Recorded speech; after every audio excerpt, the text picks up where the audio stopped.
আমার বয়স তখন 8। মা মারা যাওয়ার পর বাড়িটা কেমন ফাঁকা ফাঁকা হয়ে গিয়েছিল।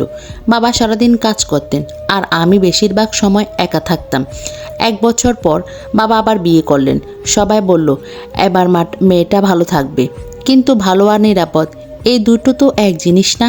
সেটা আমি তখনই বুঝে গিয়েছিলাম। সৎ মা একদিন খুব স্বাভাবিক ছিলেন, এতদিন ধীরে ধীরে বদলানোটা শুরু হলো। চিৎকার নয়, মারধর নয়, কিন্তু চোখে চোখে অবহেলা, কথায় কথায় খোঁচা।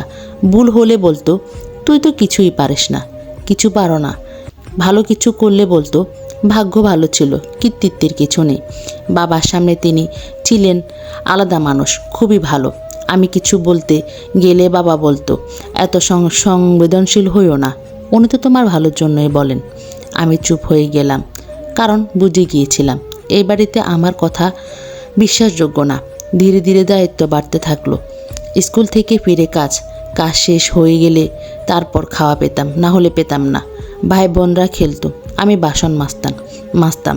আমি প্রতিবাদ করিনি, কারণ প্রতিবাদ করলে পরিস্থিতি আরও খারাপ হতো। স্কুল ছিল আমার একমাত্র স্বস্তির জায়গা। একজন শিক্ষক একদিন খেয়াল করলেন আমি খুব ক্লান্ত থাকি। তিনি শুধু বলেছিলেন পড়াশোনাটা মন দিয়ে পড়বে, এটা তোমার অনেক দূর নিয়ে যাবে তোমাকে। এই কথাটা আমি মাথায় ভালো করে গেঁথে নিলাম। রাতে সবাই যখন ঘুমিয়ে পড়তো তখন আমি মশারির ভেতরে বসে পড়তাম, কখনো বা টেবিলের ল্যাম্পে আলোতে। কাঁদতাম না, কারণ কাঁদলে পরদিন চোখে লাল হয়ে থাকবে। তখন অনেক প্রশ্ন আমাকে করা হতো।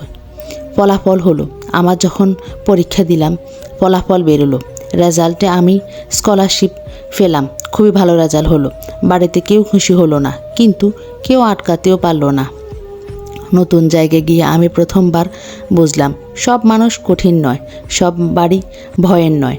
আমি কাজ শিখলাম, নিজের খরচ নিজে চালালাম, নিজের সিদ্ধান্ত নিজে নিতে শিখলাম।